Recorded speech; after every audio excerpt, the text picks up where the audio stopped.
Welcome back, everyone, to the Politics of Survival. I'm your host, Tara Reid. Thank you to Roar Media and to Women in Independent Media and to Oz, who is the magic behind all this live stream, and I really appreciate it.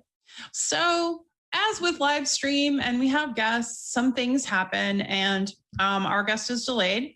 But we decided to go ahead and go forward and move through the show, and hopefully we can have Reuben on when he gets here, or we'll schedule another time. But I do have a special guest that'll be coming on soon.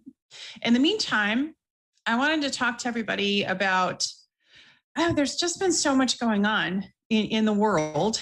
And one thing that's been just really tugging at my heart, and you might have seen the video earlier about it, is Gonzalo Lira, who is a Chilean-American journalist in Ukraine, who was really trying to give a different perspective and was really trying to bring good investigative journalism to the West, basically because, you know, our Western governments have been censoring and silencing. And in fact, today, Austria has made it speech criminalized by saying, like, if anyone posts on social media or shares from a media outlet that's been sanctioned, AKA RT International, they get fined and criminal charges. And so they're criminalizing free speech in Western Europe, which is the height of hypocrisy, right? So anyway, to that, Gonzalo Lira's family came out today and said they haven't heard from him since April 15th. Now, at first, you know, people were hoping that it was simply because there was no power and he couldn't communicate. But now it's become, you know, more dire, and there's been some real fear that the SBU of Ukraine has kidnapped him illegally, or, you know, tried to pick him up and swept him up in that way. And you know, it's been a very harrowing time, I'm sure, for his family and for his colleagues and friends that have been looking for him. You know, he was supposed to show up on the George Galloway show. He didn't show. He was communicating with Aaron Mate and Fiorello Isabel for the Convo Couch, and he suddenly went silent. And how frightening, you know, and I just hope for his family's sake and for him, he is safe and, you know, that he can be found. But spread, you know, my video or anyone who's talking about this, because the Western media is not covering it. And CNN, NBC, BBC, all those outlets are ignoring the fact that a journalist may have been kidnapped and has been missing since April 15th. And Zelensky's been on multiple times. Why aren't they asking him about it? That's what I want to know. So, hey, Oz, you know, I was wondering if you had that video that I did. We'll just show it to everyone. It's still formatting. We'll have it shortly. Oh, okay. I'll let you know when the oven's done. So, yeah. So, you know, you kind of talked to the Convo Couch. What was their reaction today about the Gonzo Lira story? You know, the latest I heard, they were still inquiring, so they didn't want to make any statements. And I certainly don't speak for them, so I'm not quite sure where they're at today. I've been trying to follow them, but as usual, we've all been buried. But we're all very, very concerned, and we hope for the best in this situation. Yeah, I think you know, his family coming out, you know, and saying that they're concerned and can't get a hold of him is worrisome. You know, but again, there's also a lot of power outages there. You know, maybe he's not in a place where he can easily communicate. I mean, the hope is that he is safe. So we'll just hold that hope out. But it would be good if there was some inquiries and you know, from the West, Western governments, but they are being completely silent on the matter.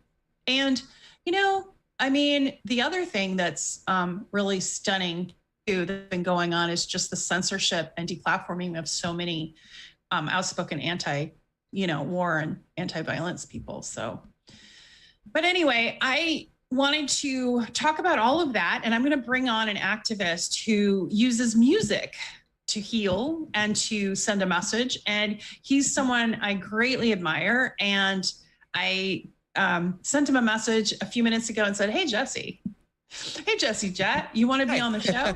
And his music is actually the theme music. So you heard him on the intro. So hello and welcome, Jesse Jet. Thank you for coming. Absolutely. Thank you. Seriously. Yeah.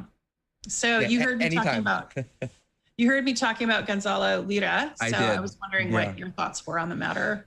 Oh God, you know, I'm hoping for the best, and that's a hard thing to muster up is hope, especially knowing what we're up against. Yeah. As brilliantly outspoken as he was about what was going on, I know that puts such an immense target on him. But I can only hope that the safety or that the silence is something he's doing out of his own safety, rather than the result of something. But again, we also know what we're up against, and the level of censorship and deplatforming, be it digital or by a violent means, is very real.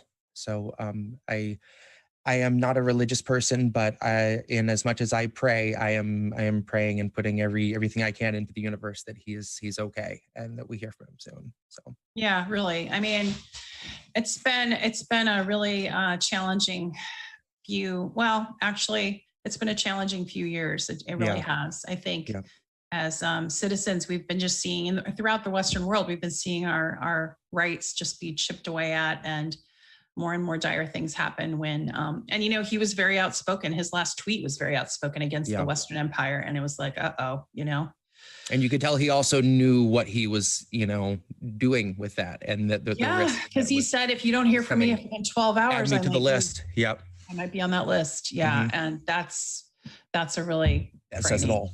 Yeah. Yeah. It really is that, and I actually have had to say that, because of what I've been going through, just coming forward about my history with Joe Biden. I've actually, when I was getting all those death threats, I actually had to, put it in writing. Hey, I'm not suicidal. Don't think I am ever, because I'm not. And if something happens to me, investigate it. So, I mean, it's wild. We live in a time where the elites have so much power. They can just make someone go away. Mm-hmm. Right? Absolutely. Yeah. You did the theme music to my podcast, and the song is so beautiful, and people comment on it. So many, and what's interesting is they think it's from some, I don't know, composer somewhere. And I'm like, yes, it is. It's actually from Jesse Jett. And they're like, wow, because your music is very diverse. Like your theme that you did, I think for Savvy Sabs, right? Yeah.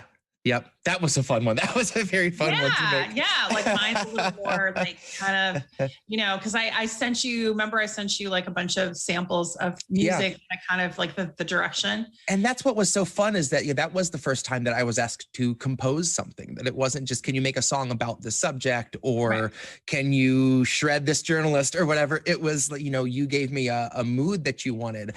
And it was such a fun thing to do, especially when you want just a short piece of music. You can put so much thought into that little window of time. And that was such a joy to do on its own. And then you superimpose the fact that it was something I got to do for your show. And it was just, that was a really, really, really fun project. I'm super proud. Yeah. So tell me, like, for you, like, how can people support your music, and where can they find you? I have everything on the larger streaming platforms. That's just kind of for ease of access. If someone wants to find me, Spotify is something they go to quickly. It's certainly not a great way to support a musician, but for that, Bandcamp has been tremendous. That's where I have all my stuff posted. Cool. And Bandcamp takes a very small percentage of whatever you give an artist, and then they have Bandcamp Friday periodically where they don't take anything. So you can choose to get a record or a song and pay what you want, and Bandcamp on those occasions gives it all to the artist. So that's so cool. They've been amazing. And I record and produce everything on my phone, and Bandcamp, I am able to upload songs just as quickly. I can finalize something and put the songs up and get it all done on my phone, which has been a blessing. So far, all I've been able to do with my phone is drop it a bunch. And I just had to get a different phone because I broke the screen. So actually my cat broke it, but whatever. And then my horse broke my other one. Like in fact, I'll never forget. I walked into the store and I was like, yeah, my horse, he actually bit it and took it and then cracked it. And okay, that'll do it. He had a lot of anger about it, like, because I'm supposed to be paying attention to him, and we're doing the thing, and I was looking at the phone, and he got to know, like, that takes my attention. So he grabbed it out of my hand and cracked That's it. funny. Oh my God. Like, what do you have? I'm just letting him swallow it. That would have been Right? a really Oh, weird yeah. explanation to the vet. Yeah, right. Um, This was out of spite, I promise. Yeah, I know. So like the phone store people were like, we have never heard this, like a horse breaking it. And I'm like, yeah. Oh well, my God. Now you have. So welcome to my world. I just Oh, need that's like, funny.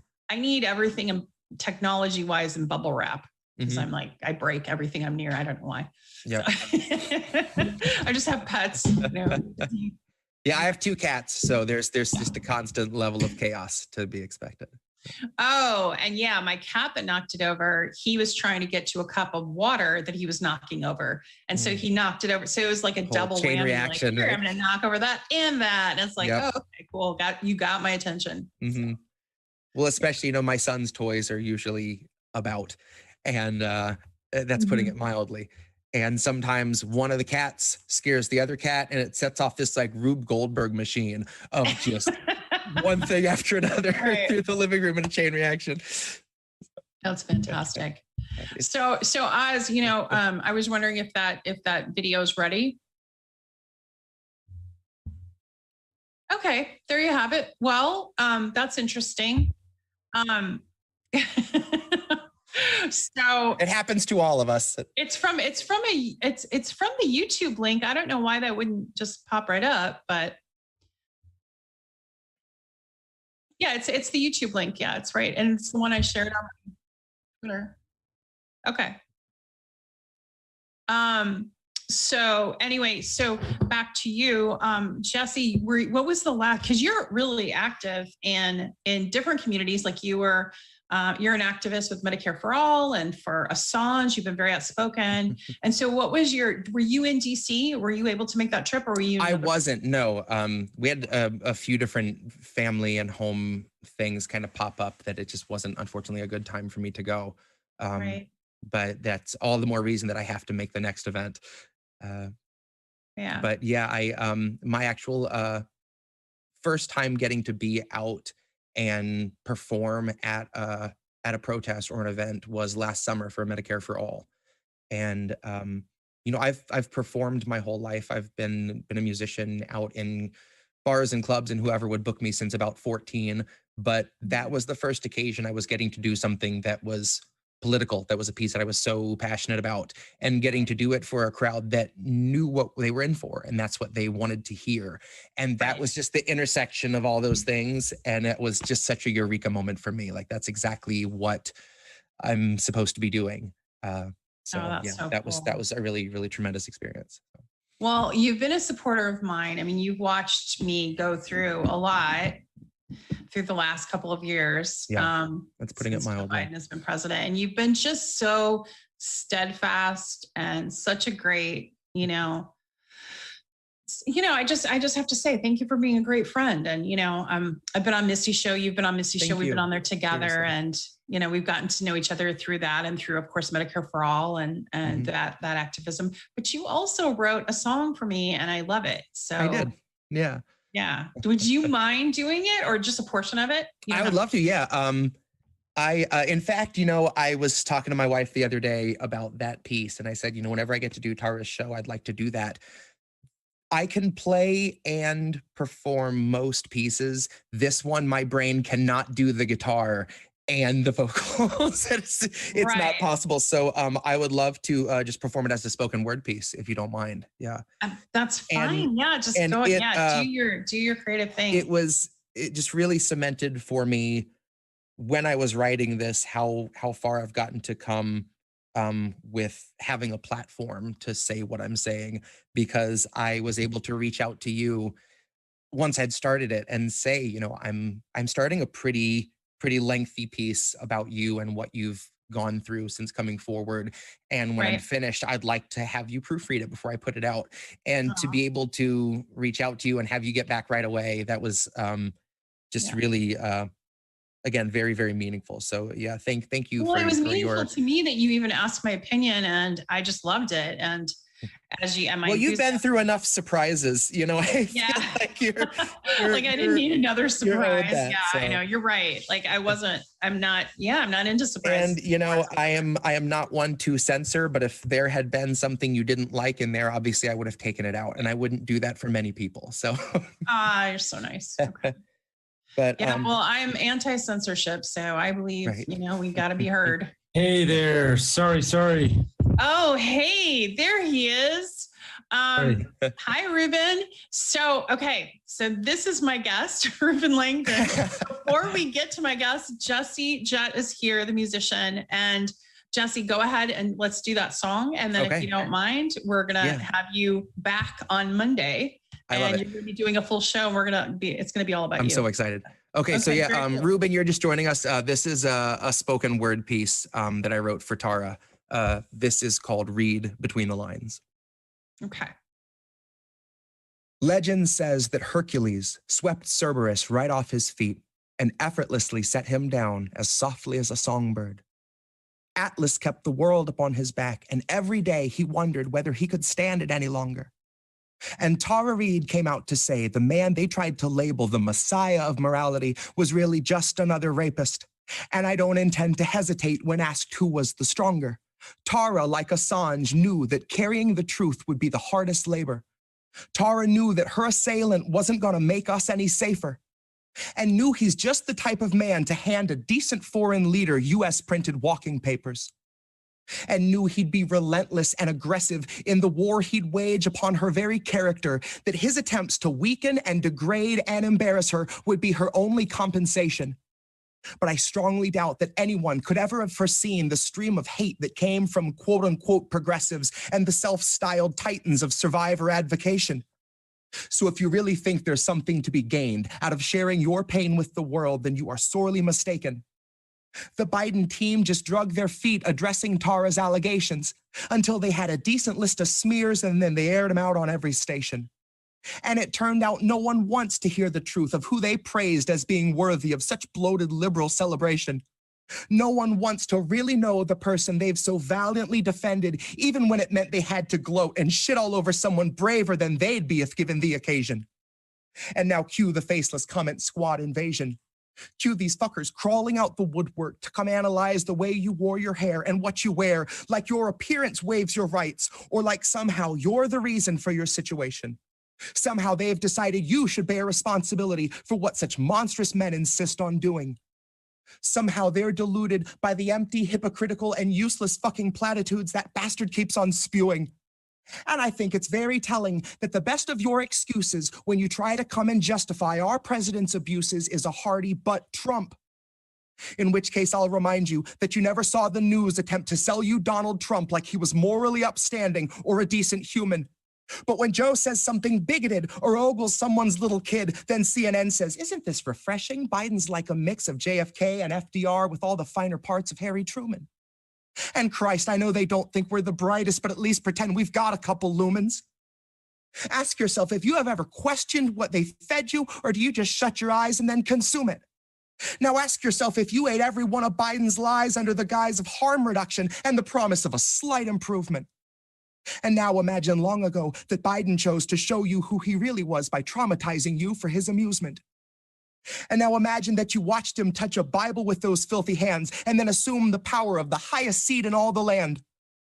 Of knowing your attacker wields a global coalition born of three-letter agencies who will make a life's mission out of trying to discredit you through lies, damn lies, and collusion. And big tech is never gonna separate from our surveillance state. Fuck's sakes, they're just a breath away from total fusion. So there will come a time where even if you see the light, your voice will never reach the sky through all the bots and all the noise pollution. And so trust us when we tell you that the masking of abuses is perhaps this country's oldest institution. And I know nothing nobler than facing it in honor of the truth when you know that the people holding power have been neutralizing truth since there was wet ink on the Constitution. So know that Tara's truth is something crucial to the movement. And if you see yourself a partner to the revolution, help this country see through all the baseless propaganda, through the crux of Joe's illusions, and recognize that Tara Reid gave everything she had so she could tell us what the truth is. Recognize the decent thing to do when someone bears their soul and shares their bruises is not to ask for context or to offer up your own solution. Your job is just to listen with an honest mind and put yourself on Tara's side a moment so you understand the path she chooses. There is no instant fame that's worth the dragging of your name, and if that's what you think, then you've a lot to learn about the kind of facts the mob can handle and the kind that it refuses. You've a lot to learn about the news and all its many uses. I guess you've yet to learn the truth the news will serve is fruit from which they've squeezed out all the juices. And we all eat the husk and just pretend it's full of nutrients and isn't really useless. But the jaws of our ability to yield accountability are absolutely toothless. So don't you kid yourself like any lips are being loosened. They won't ever tell us where the bodies are or show us where the proof is. It's on you to recognize the lechery our president so regularly oozes. It's on you to muster up some honesty and ask yourself how Biden won your trust, but it's America that loses. Open up your eyes and learn to recognize the bruises. Open up your eyes and learn to recognize the bruises. Oh, And that Jesse, is read between the thank you. lines. Jesse, I Wow. love your music. Thank you. Thank you. That was All really right. sweet. I'll was see you Monday. awesome. I want to Thank give you applause. That was cool. Yeah. I'll take Yeah. it. Thank you. I And love he, you. you know, he wrote, actually, Reuben, you haven't heard it, but he wrote the theme song to my podcast. And Jesse Oh, did. sweet. He's a composer. So Jesse, you will Brilliant. be on Thank my you. show Seriously, on Monday. thank you. Thank you Yeah. for coming in and filling the can't wait. gap here. Oh, absolutely. That was a And blast. Jesse, this So, is Reuben. Reuben, this is Jesse. Reuben. I'll be watching. So nice to meet you. Okay. All All right. right. Have a good night. Thank you so Good night. much. Bye. Thank you. Bye. So without further Sorry about ado, that. Hi, Reuben. I had So, I had yeah. my alarm set for 6 and I forgot to update it. So I apologize. Hey, don't worry. Don't worry. You're here and we have a lovely kind of introduction planned for you. So I wanted to start by telling, our audience who may not know you, like who you are and what you're about. And I wanted to start with the trailer, if that's okay, of your work. If you want to introduce it. So Reuben Langdon is a creator, director, and actor and stuntman, and I'll let him introduce. I was going to show the little clip of your trailer for ED season 3. Okay, perfect. Yeah. So Oz, if you could fire that up.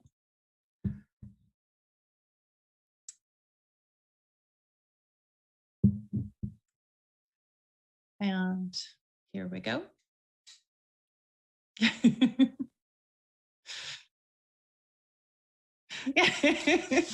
Yeah, are you having The fun? idea that we're being visited by a higher intelligence is evolving. From a story being told by a few to a narrative being heard by many.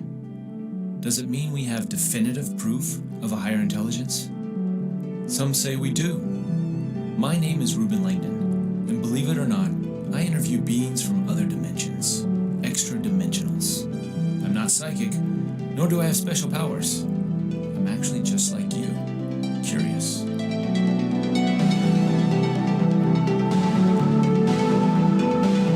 If communication with extra dimensionals is possible, then what wisdom can be shared? Will we meet in this reality? What would it look like? And what can we do to make that happen? Join me on a journey into other dimensions where I ask the big questions. What is the story of the human race? What is the nature of the path we are on? And where will it lead?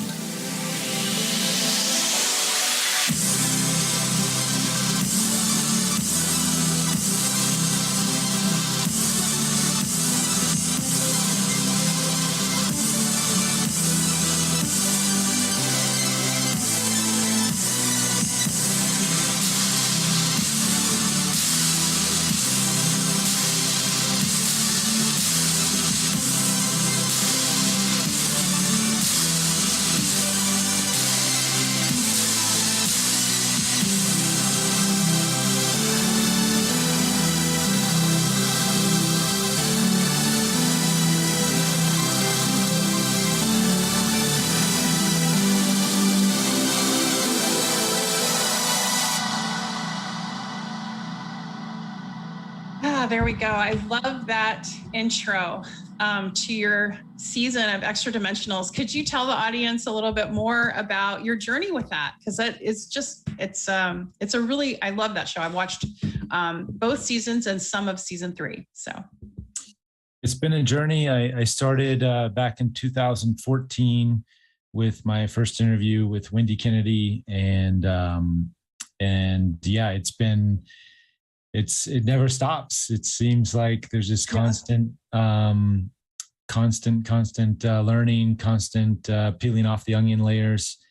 And it all started back for me in 2007. I had a UFO sighting that weaponized my curiosity, as my good friend Jeremy Corbell would say.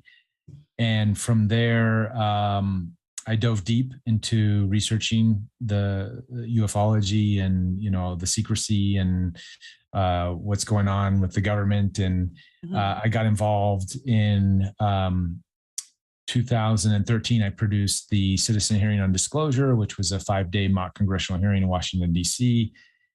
And that created a lot of talk around the subject and opened up many more doors. I got to talk with a lot of well-known researchers and experiencers, and then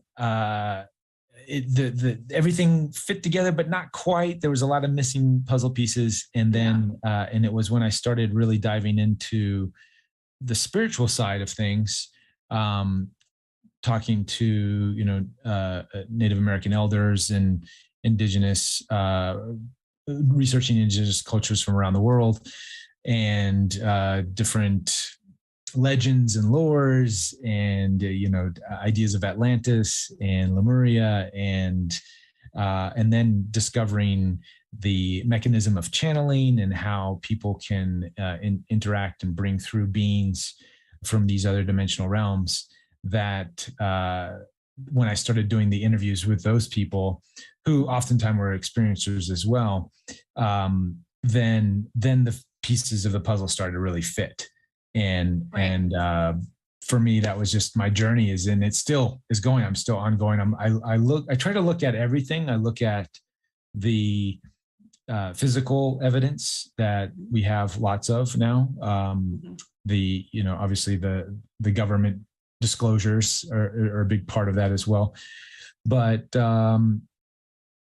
just being on the ground and talking to people who are experiencing these out of these world experiences, and listening to their testimonies, sort of logging it in, and then, having my own experiences, my journey individually. I've just, I've been having several medicine journeys with ayahuasca and shamanic experiences, sweat lodges, breath work, all of the woo-woo and hippie stuff. But there seems to be a lot of connecting the dots as the more I explore and the more I dive into these modalities and types of thinking. Well, I think it's really valuable because the modalities you mentioned are also very healing. And I know I've been on a healing journey myself, and many people are. So it's not just, hippie or woo. It's really gotten to be part of actually mainstream healing methodology. Like microdosing is now part of, that to help expand awareness and consciousness. And it's kind of, I think our world, as dire as everything seems in some ways, I feel like we're also on the verge of some really amazing things and changes that are happening to our culture and to our world. Don't you think? Absolutely. No, it's there. I see it. And that's one of the exciting parts about, doing these interviews and talking to these other beings from other dimensions, is you sort of pull yourself out of the heaviness, the thickness that we're going through society and everything else right now. And you can actually see this wider perspective and see the things in our society that are going to be the breadcrumbs that are left that get us to these higher states of being, as a civilization. This idea of limited resources and suffering and all of that stuff is that construct of how things have to be is slowly falling apart. As that falls apart, we can spend more time focusing on the things that can be or could be if we apply certain modalities or mindsets or ideas. And that's the good news about this deconstruction of our current matrix is it allows room now for us to view and look into other modalities that have been around since the beginning of time, Right. but we just haven't taken the time to explore them and look at them, and we've labeled them as, you know, woo-woo or you know, pseudoscience or whatever. But as we empty our cups, we can now create room to fill it up with some of these things that maybe people just hadn't looked at before in the past because their cup was too full. You know, I think you're right. And I think that we're at a point of transformation, and hopefully all the disunity or the illusion of disunity is actually coming together for a more collaborative, future. That's my hope. And, I think that starts locally. And you and I, this is not our first conversation. I've talked to you before, right. And we've talked about this, but I wanted my audience to have a little flavor of your journey has been so interesting. And as I research all of the people that, come on the show, when I was researching you, I also looked at your stunt video, which is amazing because you were a stuntman and you also worked on, you mentioned Avatar, but, and Oz, I was wondering, could you bring up the Avatar? Yeah. Is that gorgeous? And then some of the anime you've done, but, could you bring up his short stunt video? Because I just think it's so cool. Taking a trip down memory lane. Yes, you are. Right.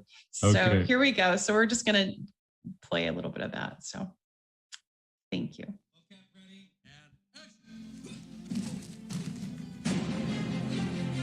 action. Ouch. Lots of ouch in this video. Yes. You are a gymnast, right? A little bit. I don't claim myself to be. I can do some basic gymnastics. Yeah. That's amazing. Yeah.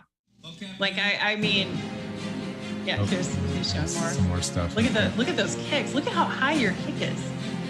And that. Well, I know that's magic, but. Oof.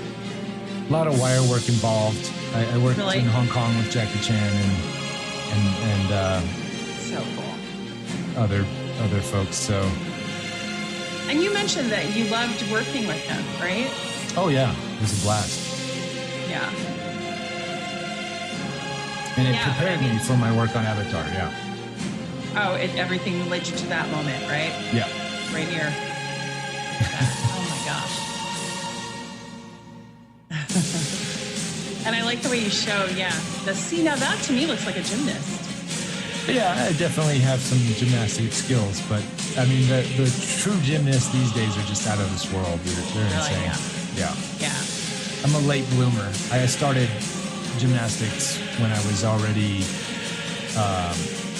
in my 20s, really. 19 and 20 is when I started practicing gymnastics. Prior to that, I had zero ability, so it took some time to pick up some of the moves, but eventually I got them. Well, the ones where you're flipping over and you're landing almost in the upper spine, now do you have any injuries or any kind of things were you able to blow off all that? Yeah, I got a sore neck. I wake up in the mornings, it's a little rough. Sore neck, okay. Yeah. But you healed it. I've got, there's that. some... That. Bam. I've got, there's some injuries I'm still coping with. Really? Yeah. That they're not that bad. I don't really notice them that much, and unless I stop taking care of myself. So if I eat poorly or if I'm not exercising, then they quickly start to creep in, and they're just reminders to say, "Hey, Reuben, get back on your regimen. Get going here. You can't slack off too much." So in a way, it's a nice, little checker. Keep me in check. Yeah, because well, and I brought up the stunt thing because it led you to Avatar, and then that's where you had your UFO sighting, but also because you are like quite famous in the Comic-Con world as well. So in that anime, because the stunt work translates, and I think a lot of people don't, and that are not part of the industry don't realize that the video games they see are actually sometimes modeled after people's actual movements. Right. Yeah. I've done a couple big roles in the video games with the motion capture, the movements and the voiceovers. So that's put me on the map in that anime Comic-Con world, and I get invited to talk about that stuff. But it's fun, and I love interacting with the fans and hanging out. And there's a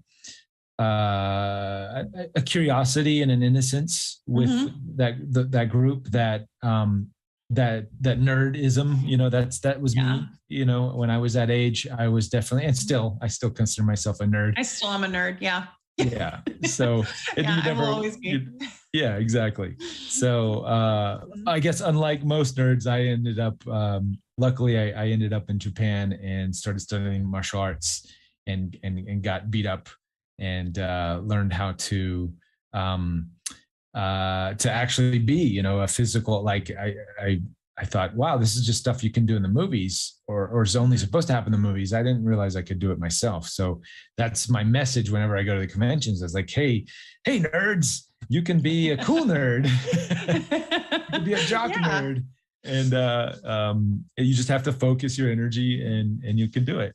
So no, I have a lot of fun interacting with fans and going to those conventions, nerding out on the different types of anime and comics and stuff. I'm a huge Star Trek fan. I just started watching Star Trek Discovery season 4 last night, actually. So I'm like, okay, I haven't seen it. So what is your thought? Give us a review. I've only saw the first episode, and so far so good. Okay, you saying that kind of cautiously, like what's up? Well, I hear the tone. We'll have to see. I mean, I think they did a really good job so far with episode 1. I've heard there's been a lot of online critics talking negatively about the wokeism of Star Trek now, which I I tread in those worlds. We've seen all of the stuff that's been going on with the hijacking of media and movies and stuff like that. So I think some people are making it out worse than it probably really is. I don't think it's that bad, but so far the first episode it was totally fine. So we'll see. I mean, we're dealing with, when you're watching Hollywood films, there's always that subtext of agenda pushing and these kinds of things. So you hope that it's not going to make it in there like in shows like Star Trek that are just so expansive with their storytelling and their characters that you don't want to have any propaganda slipped in there. But that's unfortunately that happens. So, but so far I think we're it's not as bad as some of the people. I think because I love Star Trek because they do address they're one of the first shows to have, like the original Star Trek, to have a Black female lead, right? Right. So, and then, from Star Trek Discovery season 1, we had a gay couple. And I think a lot of people are, because the LGBTQ, whatever other things come after that, is so extreme right now. So now it's creating this polarity. So there's this one polarity over here, and there's this other polarity that's like against it and is like pointing out and saying negative things. Like they're saying, look, they're trying to brainwash us. They're trying to brainwash us. And to a certain extent, they are. Certain groups and stuff have hijacked that group to try to influence other groups, and it's a mess right now. Yeah, it is. But I think hard to untangle. Yeah, and I think it's, some people are just quick to pull the finger and point the finger at look, they're trying to brainwash us. Right. And they are, but not everything is like, I think people need to realize that it's not everything. There is good aspects to this. We need there should be gay couples in television, and especially a show like Star Trek. Like that is absolutely like the right place to do it. This is perfect. What a great way. And it doesn't mean our favorite shows are being hijacked by any means.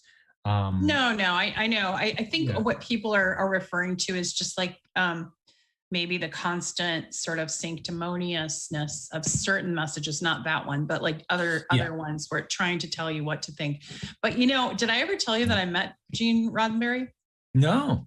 Yeah, I was, wow. Well, because, when I was in acting in the early 90s, before I went to DC, I met Gene and his son, Rod Roddenberry, on the train to San Diego. Oh, sweet. And his son was like just talking to me. He was like 11 or 12. He was at the time, right? He was young, right? And I was like 18, 19. I don't know. I was like right around there. I was really young. I had just moved to Hollywood or whatever. And he said, I said something in the midst of the conversation. He was talking about his dad, and I go, "Oh, what does your dad do?" And he goes, "He's a typist." And I said, "Oh, okay." And I'm like, so I pictured him as just a businessman. I didn't know who he was. So we kept talking, but anyway, he came up to me, Gene Roddenberry did right after, and he said, "Thank you so much for being so lovely to my son. I'm Gene Roddenberry." And I was like, oh my gosh, because I grew up with Star Trek and I love Star Trek. And so he said, "Tell me what you loved about it." And we had this chat, and then he gave me his personal phone number, and he said, "I want to get you on the set of Star Trek. And, I know you're an actor and maybe I can help." And then unfortunately he died like a few months later, but he talked to me twice on the phone, and he was actually going to try to make that happen. But he was such a lovely person. And he said to me, "What did you think? What are some of your thoughts?" And what I said to him at the time? I said, "Well, I remember as a little girl, it said to go where no man has gone before. And I wish it said where no one has gone before." And he said, "I've heard that before. My wife has told me to say that." So isn't that interesting? And they fixed it in the Next Generation, Yeah, but I can't claim credit. I think that's his wife.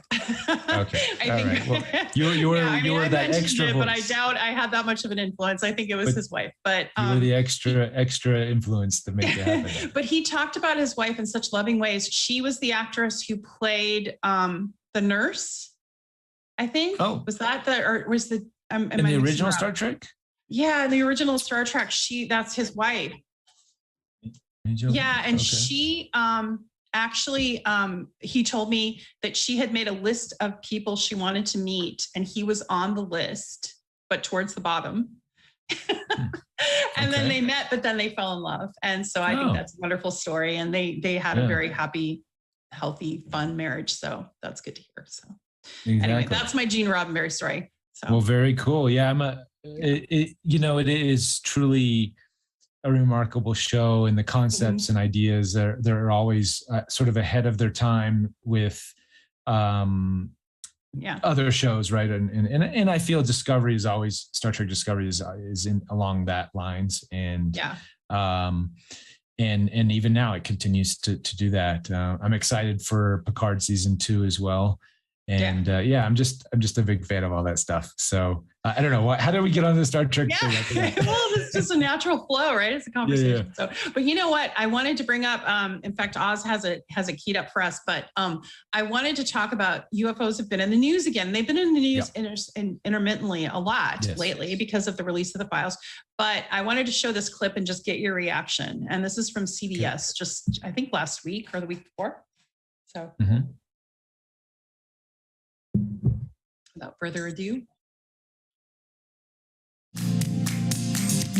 Believe it or not, the Pentagon just released a report on UFO sightings. It includes reports made by people claiming the sightings left them with serious health problems. The 1,500-page report was obtained by newspaper company The Sun 4 years after they requested the documents. 4 years. CBS 8's Jasmine Ramirez took the report and asked local astronomers what they think about the new findings.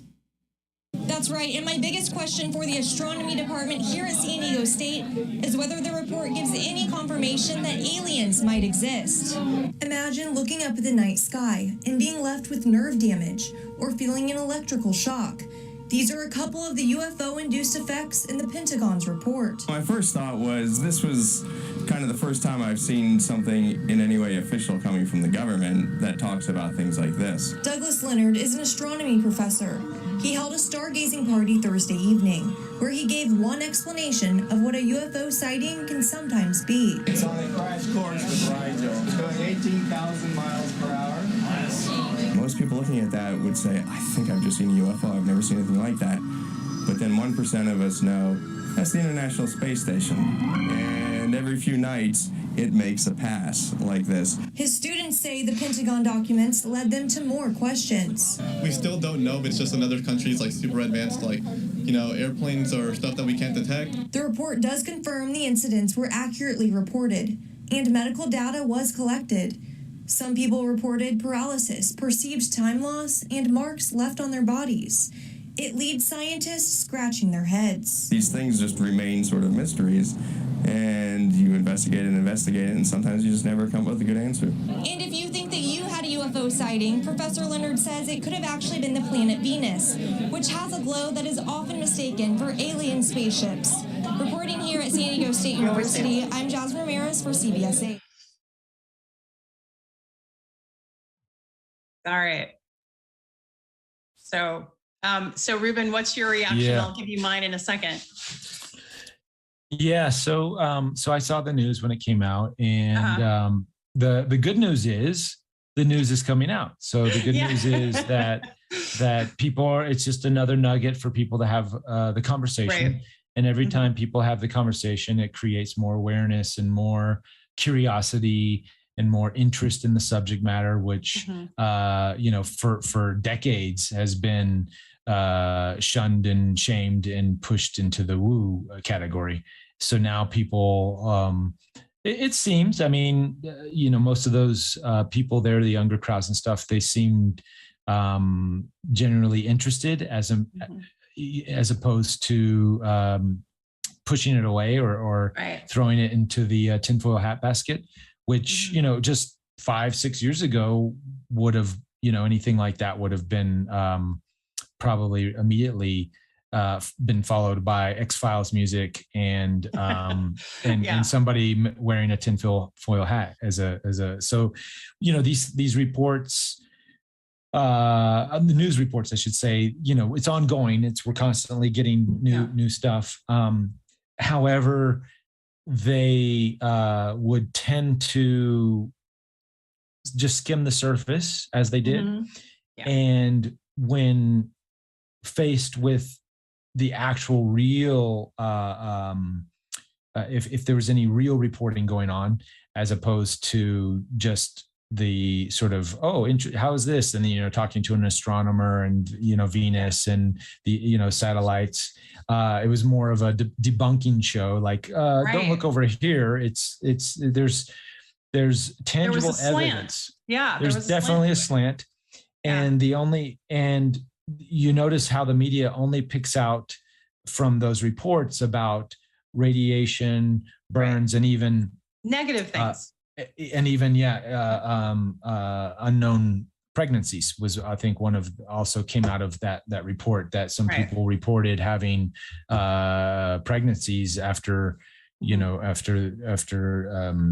few months. Which is the bigger question is, there are people interacting with UFOs and things not from this world, and there's, whether it's radiation or any of those other things, just the fact that the Pentagon is admitting that there's an interaction between craft or beings, like there's not even that talk, like, wait, there's actual people interacting with craft and beings from other worlds. Yeah, right.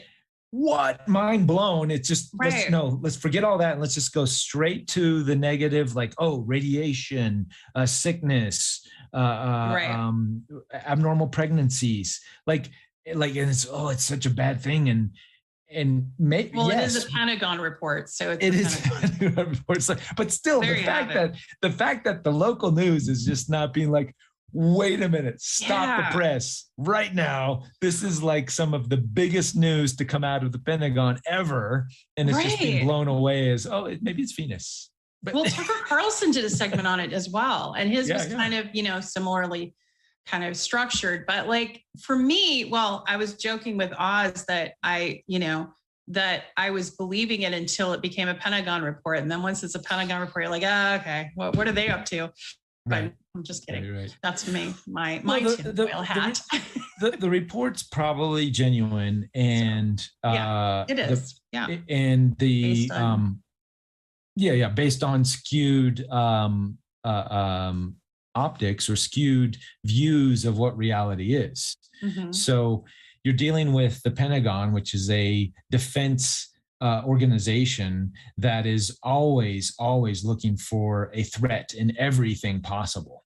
Right. So if their worldview is that everything in the world is a threat, they're going to focus on the threatening aspects of whatever anything is. And there is cause of concern when interacting with craft from other dimensions, because yes, there is a radiation effect. In the citizen hearing, we talked with Jim Burrows and Sergeant Peniston, and one of the problems both of those airmen have been dealing with since the 1980 Rendlesham Forest event is heart murmurs and different sort of health issues due to a very specific type of radiation that's released from I won't say these craft, some of the craft, because sometimes there's no radiation. It depends on the craft, the being, the whatever.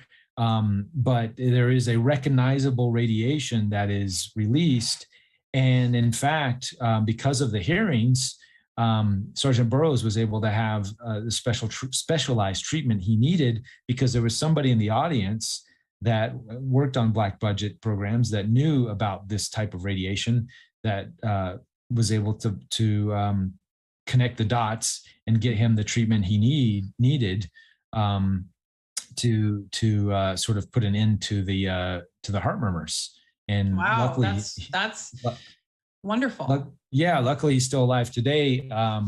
And because we sort of made it a public event that, hey, we have servicemen that are not getting the treatment they need because that specific type of radiation, it's a classified, it's in a black budget program because of the reverse engineering and all the goofy stuff that's going on. So of course our government is letting our servicemen die and be injured to protect national security secrets, which to me is a bunch of horseshit. That is a bunch of horseshit. That's horrible. Now, I don't want to put you on the spot with this question, but I just kind of want to ask you, because the radiation was something in a secured program, is it something then generated from Earth, from the US program? Like, in other words, from our own military and experiments they were doing? And so was it that, or do you think they were actual encounters that happened? My opinion is they were in those cases.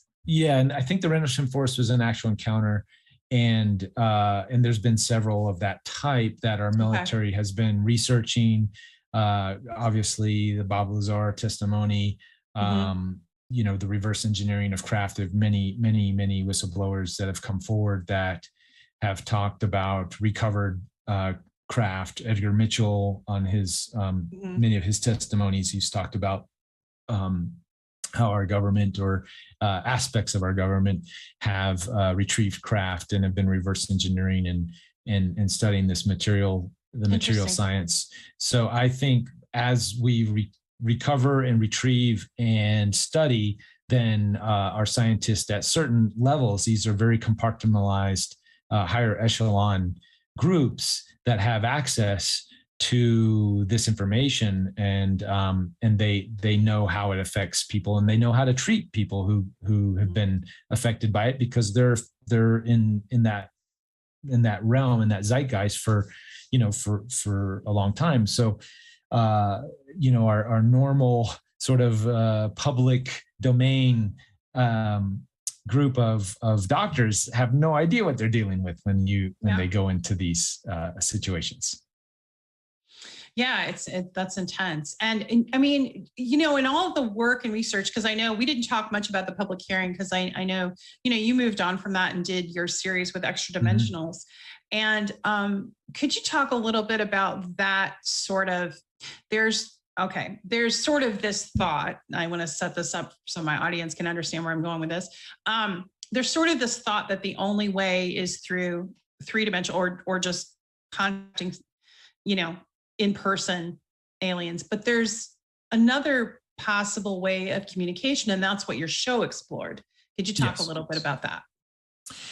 Yeah. So, so as you dive deeper into these subject matters, you soon realize, if you're studying this material, you soon realize, well, how do these beings get to and from, their so-called planets or civilizations of existence if they're, hundreds of light years away.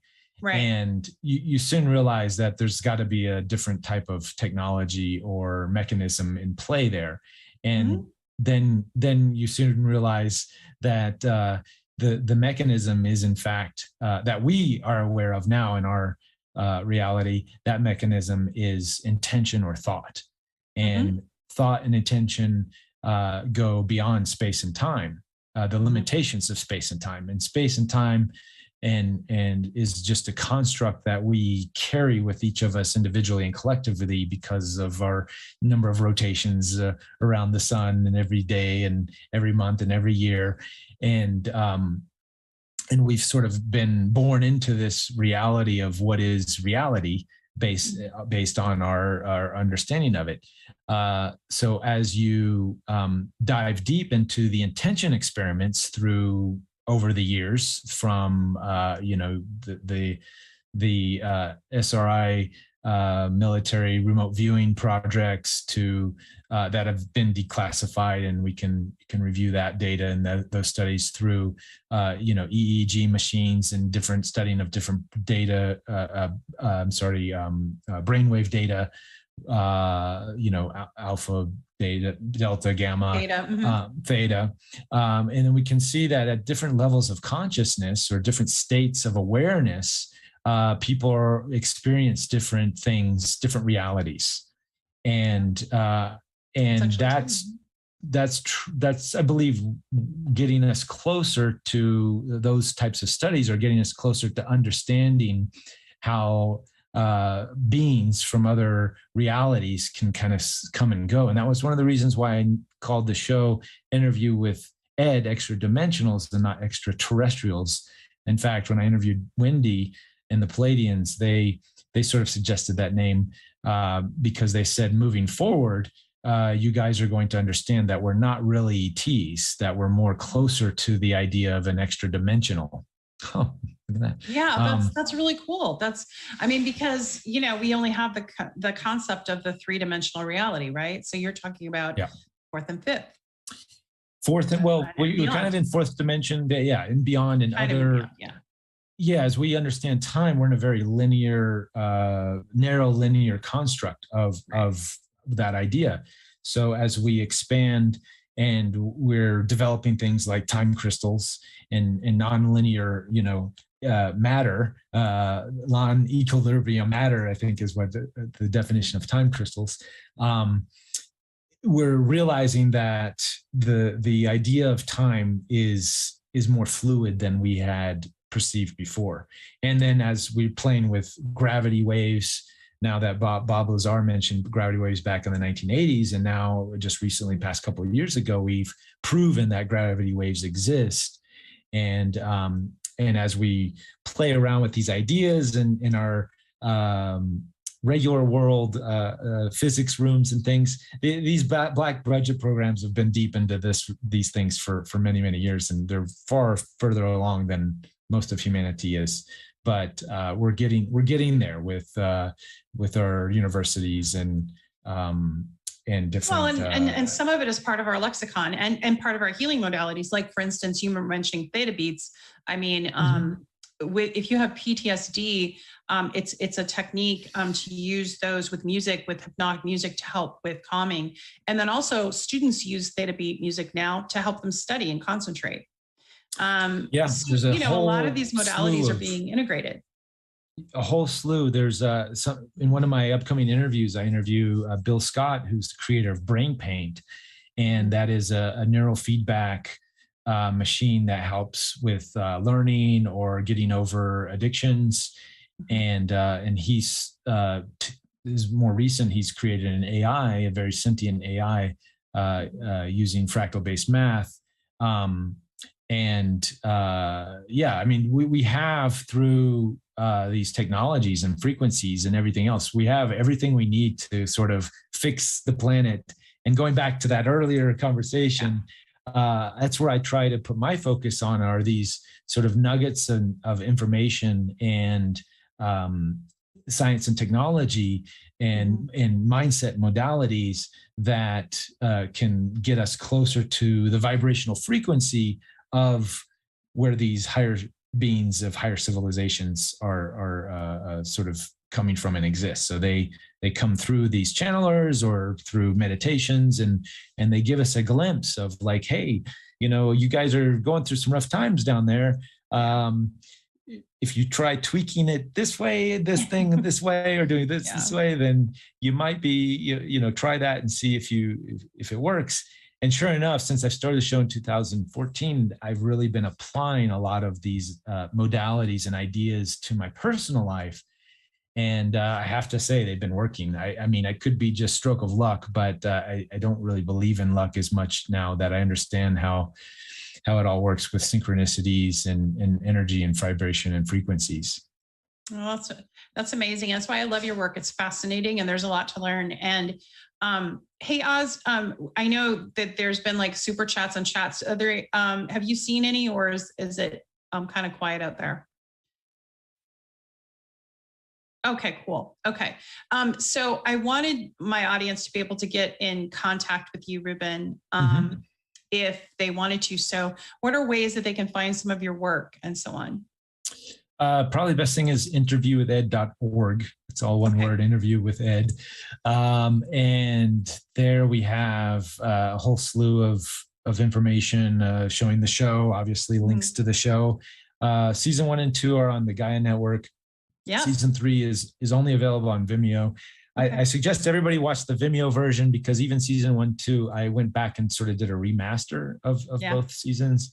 And there's content in the Vimeo version that you won't be able to see in the Gaia version. And I've sort of cool to know. I've sort of pushed Gaia. I was like, hey guys, I've got these remastered versions if you want them, and they haven't been responsive about that. So so Vimeo is like the latest, greatest version. Obviously, season 3, it builds it up better to so when you start unpacking season 3, it'll connect a little bit more if you just watch the Vimeo versions.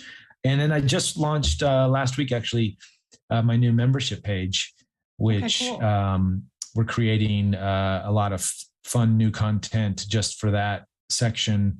We've got sort of an online chat and a nice safe place for people to show up and nerd out and be themselves and not worry about, a million trolls or bots coming in and trying to say this or that otherwise. I'll make sure and get that posted for the audience. Okay. So those of you watching, I'll make sure and get that out to you, and we'll share it I shared it once on Twitter, I believe, as well. Awesome.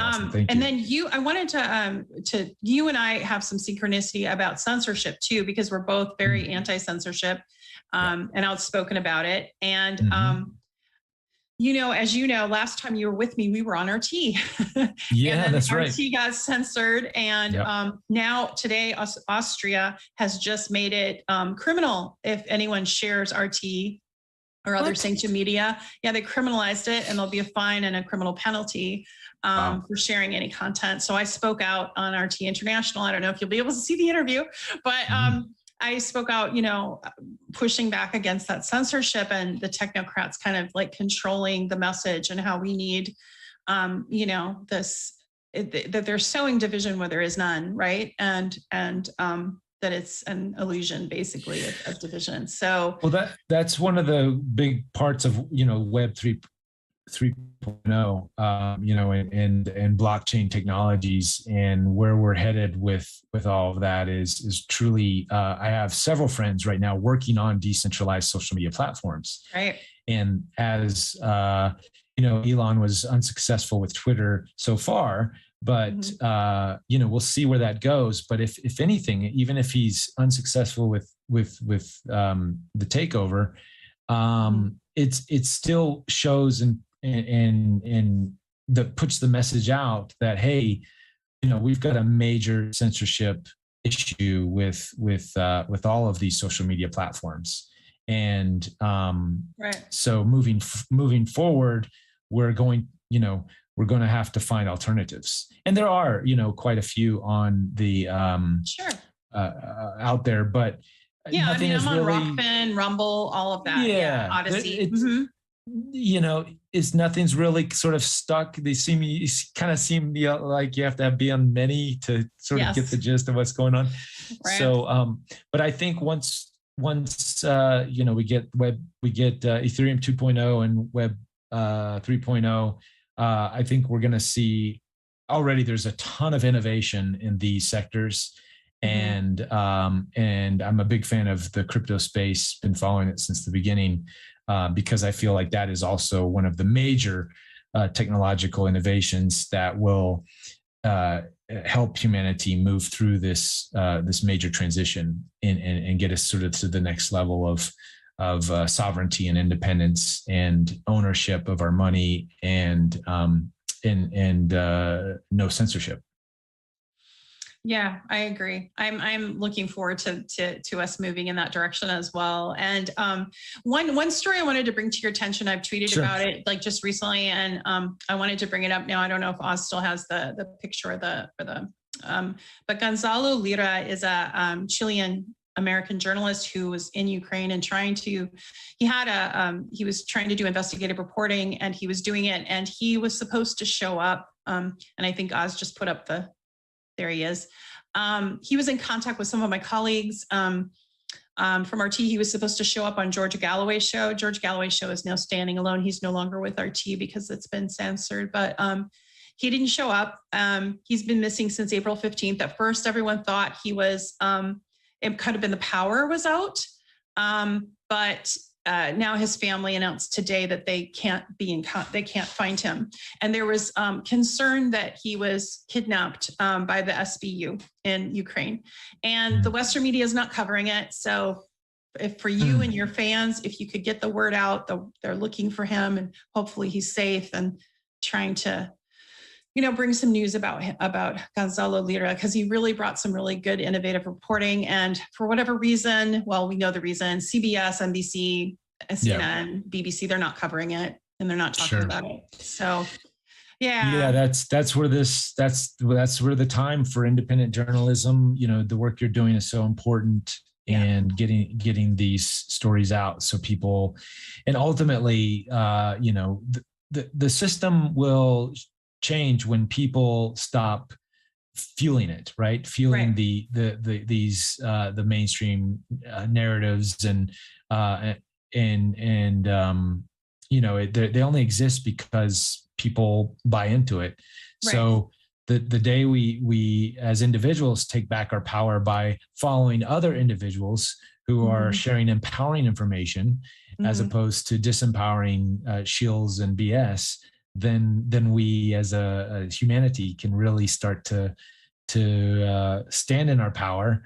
And in a sense, our cup will then be full because we're all independent, we're all sovereign.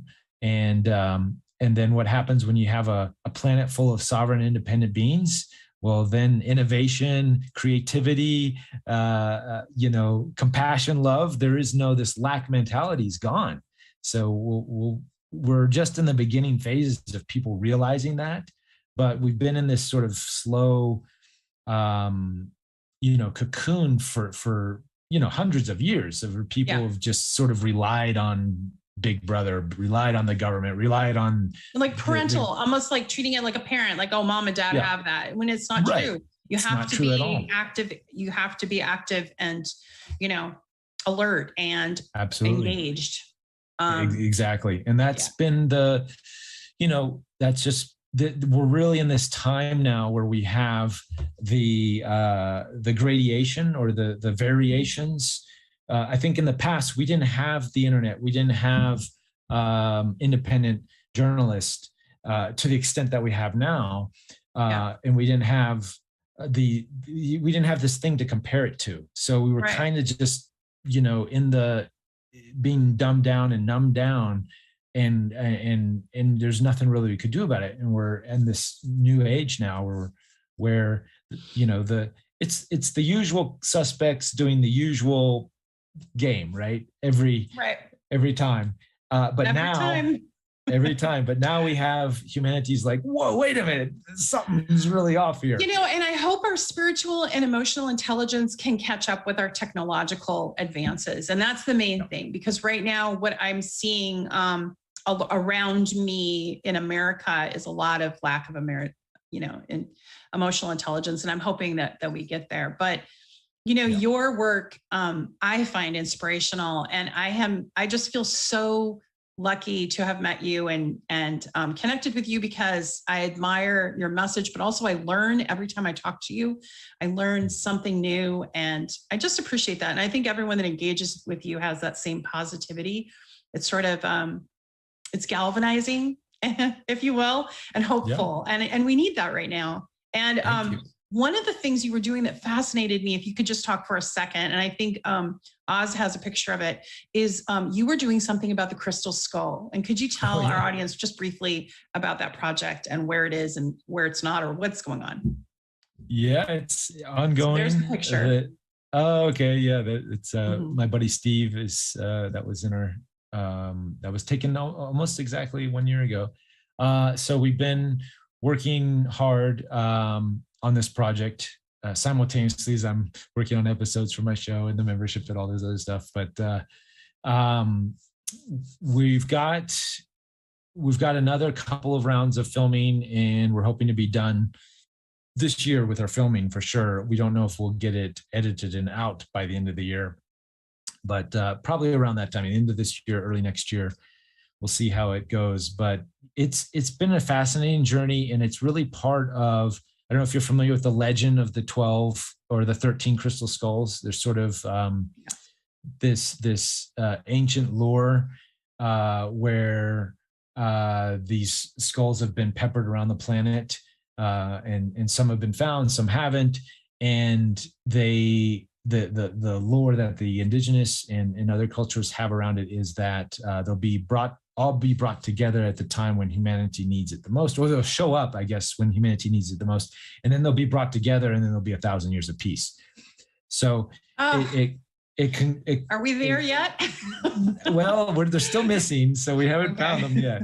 But but it coincides with the eagle condor prophecy. I don't know if you're familiar with that, and just a lot of So the eagle condor is the southern condor is sort of the renowned bird for the Peru and South American and Central American countries, the Mayan, and then the eagle represents America. And so 500 years ago, when Columbus came, we sort of had the separation and the tearing apart of our indigenous cultures. And they knew at that time, the prophecy was there's going to be 500 years of darkness. And then when the eagle and condor come together, meaning the reuniting of the tribes, then there'll be 1,000 years of peace. So in a sense, so we're seeing that now. And we had so my partner here, Steve, who's in the picture, he filmed a movie around Alejandro, I always mispronounce his last name, but Tata. He's like the Mayan elder. He's in his 90s. And the movie called Shift of the Ages, which goes into the prophecy and talks about the reuniting of the tribes. And he actually helped bring Tata to North America to meet with the Hopi and other indigenous elders. And they all sort of gathered together and shared the prophecy. The time of the prophecy is coming. The indigenous are reconnecting, and since we've started the film, we're actually going to be out later this summer. We're doing a couple of ceremonies with different indigenous tribes coming together around the skull as well. So they all recognize it. These different tribes recognize the skull as a very significant piece of the legends and the lore and humanity reuniting with our cosmic family. That's sort of also the cosmic perspective of the prophecy is we've been separated for, so many thousands of years, Right. and this reuniting. And that's why we're seeing this in the news. That's why they're peppering it out slowly, because it's inevitable that our reconnection to our cosmic family is just around the corner. And more contact is happening on an individual basis. And as that perpetuates, it's like, the S curve where we just go straight up. And so many people, once you get enough of the people having these experiences and reconnecting, it's kind of like the 100th monkey effect, where then all of a sudden, disclosure, it's here. And it's probably not going to come from a government agency. They're just trying to keep up with what's happening out in the world with everybody else, because everybody else is asking the questions. Everybody else is having these experiences. I was talked to two people today that, just said, Reuben, am I going crazy? What's happening? I'm having these, and I get messages like that every day. I guess my show is sort of a magnet for that stuff. But people every day contacting me saying, hey, I'm hearing these voices, or I'm in dream time, I'm having these experiences, or I'm physically getting taken on ships, and all this stuff's coming through me, and I thought I was going crazy, and then I saw your show, and it's amazing. Yeah. And it is inspiring. And you don't know this because I hadn't told you off before. We didn't have a chance to talk before, but a couple of weeks ago, I was in the ICU for 3 days. I had a heart thing. My heart went out of rhythm for 12 hours and was going too fast, and it wouldn't stop and it wouldn't respond. And I crashed on the table. And as I was crashing, the nurse had tears in her eyes, and she said, I'm so sorry, you're not responding to the medication. And is there someone we can call? Because they were trying to figure out, if they were going to move me to this other hospital, because they didn't have all the equipment. All this stuff was happening kind of simultaneously. And I remember I just felt this relaxed feeling.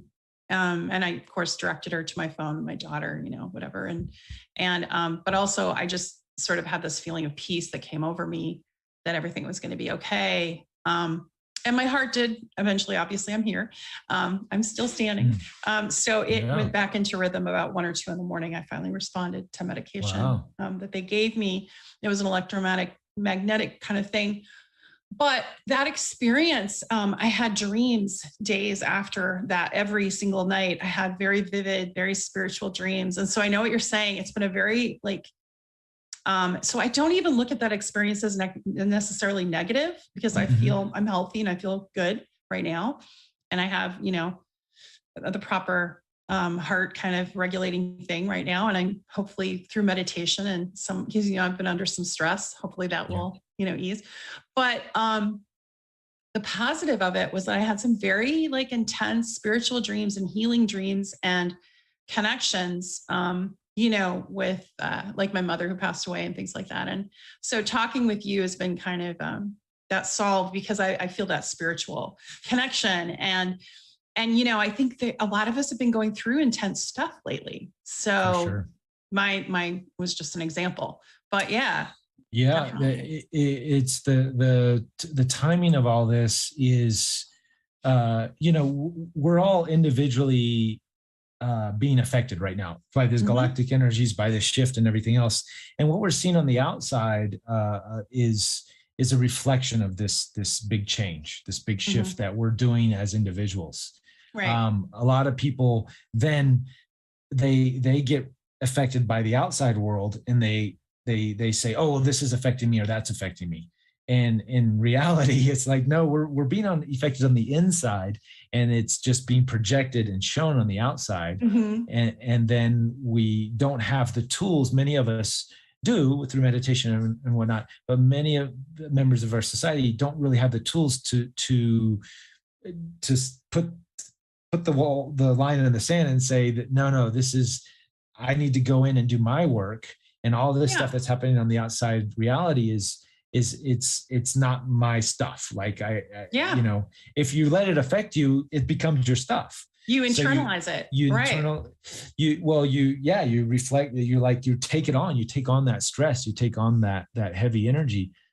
So what I try to, remind people in these kinds of conversations is no matter what's going on in the outside world, that is the outside world. Your reality, you're creating your reality through your vibration and through your beingness, right? What you emit out. So what you emit out comes from the inside. So you make sure to go inward, settle yourself, find techniques of meditation, breath work, positive thinking, the binaural beats or the hemisyncs.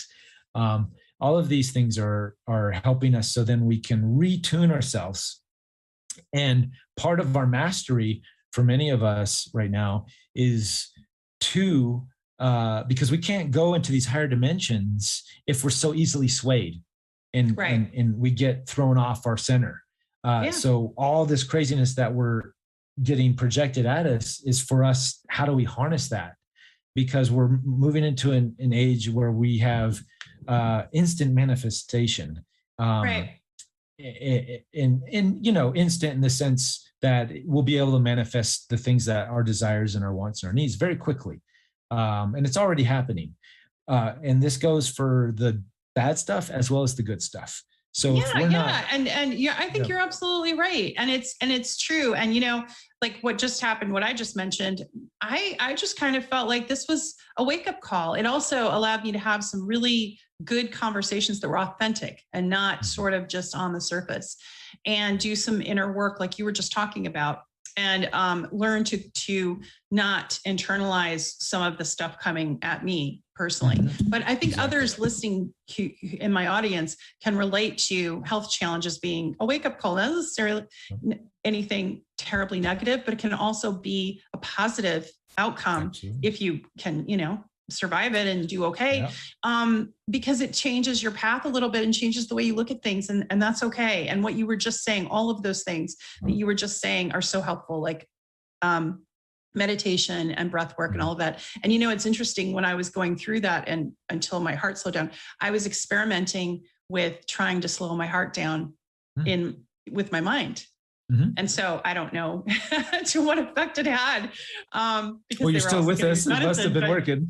Yeah, but I'm still here. So, but I went into a meditative state, and that's what I did. I focused completely on slowing down, on and letting go of negative stuff. And I think, we all need to do that. And your messages and the things that you have on your show, I think, are so valuable. And that's why I wanted to bring you on today about, your shows are just, I found them really inspirational, interesting, and fascinating. And I think the future is going to get more involved also with artificial intelligence that's coming, and crypto and all of those things. So it's very future oriented, and I like it. Yeah, there's a lot of triggers right now to I look at it as a cosmic video game, and it's like because when you play a game, you have to go through these challenges and up level your character and learn the magic spells and get the armor and all that stuff. And in a sense, we're these things that are being thrown at us in our daily lives through our experiences, whether on a local level and then our collective level.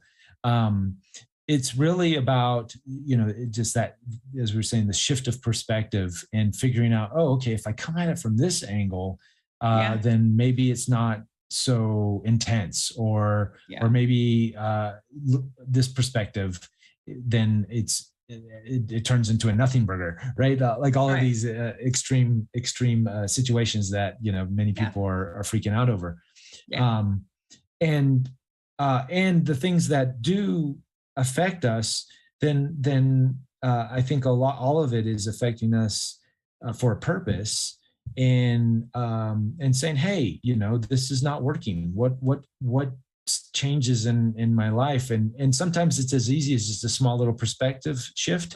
Most of the time, actually, it's that. But sometimes we have to make big shifts in our lives. We have to uproot and move locations. We have to cut off our ties to friends that are, not not being very friendly. So, Right on. Toxic stuff. Yeah. Yeah. So these are all lessons. In order to go fight the big boss, you got to level up, right? You have to get all your stuff. So Gotta level up. I think, or like, because I work with horses. We say cowgirl or cowboy up. You gotta cowboy up. That's it. Cowgirl up. Yeah. Because honestly, I don't want to be. I'm always speaking the message of hope and positivity. But in all honesty, we're only at the beginning of this. Yes. And we've got a very bumpy 5 years ahead of us. Yes, we do. So yeah. Break out those organic gardens. Watch your show. Yes. We forgot to get into that, but I know Oz has to go. He has another commitment, and I have to let you go. And I just love talking. I could talk to you for hours, and we could have like a 2-3 hour show because there's so much to go over. So next time I have you on, let's talk about organic gardening, because you have a lot of information about that, and different gardening documentaries that we, in fact, you sent one for me to watch. But I just want to thank you so much for being on and for coming, to the show. And so where can people find you, your membership again? And I'll interviewwithed.org is probably the best centralized place that has all my links and everything. Cool. So it's easy, interviewwithed.org. Just go there, and I'm on social media, and thank you, Tara, for your work and your voice and speaking up in these difficult times when our outside reality is not making it easy to speak up. So thank you. Oh, thank you. And I want to say a big shout out, thank you to Jesse Jett, who came on the show and a moment's notice and gave us a preview of Monday's show, because he'll be on with us Monday, providing music, entertainment, and all of that. And also you'll hear his theme song that he wrote for me as the show. And I also wanted to thank Oz for his gracious help and all him, teaching me some tech too, because I'm learning as I go. So thank you, Oz, and Indie and Independent News Network, which is a consortium of a bunch of independent content creators. And we've come together. We all have different views, different shows, but we come together and we try to help each other collaboratively. So all that said, thanks everyone for watching and joining, and find more about Reuben Langdon. Watch his show, Interviews with Extra Dimensionals, because it is amazing. And look out for his show about the crystal skull. Join his membership page. You will be glad you did. So thanks everyone, and we'll see you next time. Take care. Thank you. Bye-bye.